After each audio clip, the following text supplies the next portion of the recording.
వరలక్ష్మి వ్రత విధానం.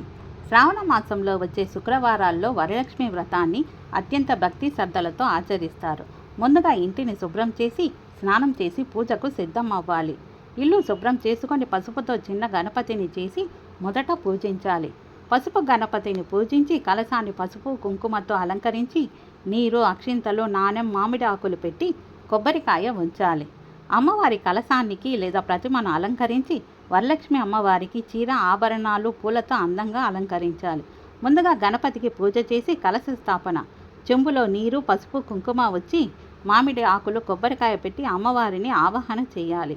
అనంతరం వరలక్ష్మి అమ్మవారికి సంకల్పం, పూజ, తోర పూజ చేయాలి.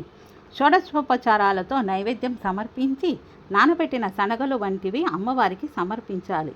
వ్రత కథ చదవాలి, హారతి ఇవ్వాలి. 9 ముళ్ళు ఉన్న తోరాన్ని పూజలో ఉంచుకొని చేతికి కట్టుకోవడమే సంక్షిప్తమైన వ్రత విధానం.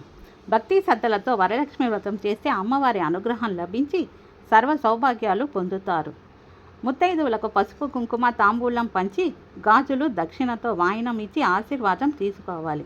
అలంకరణ. అమ్మవారికి చీర, నగలు, పూలతో అందంగా అలంకరించాలి. తోర పూజ. 9 ముళ్ళు ఉన్న పసుపు తోరానికి పూజ చేసి అమ్మవారి వద్ద ఉంచాలి. అష్టోత్తరము, లక్ష్మీదేవి నామాలు చదువుతూ పుష్పాలతో పూజించాలి. తోర పూజ. పూజ ముగిసిన తర్వాత ఆ పసుపు తోరాన్ని కుడి చేతికి కట్టుకోవాలి. హారతి, నైవేద్యం సమర్పించి మంగళహారతి ఇవ్వాలి. తరువాత వరలక్ష్మి వ్రత వృత్తాంతాన్ని చదవాలి. కథ పూర్తి అయిన తర్వాత పూజా అక్షింతలు తలపై వేసుకొని వ్రతం పూర్తి చేసుకోవాలి.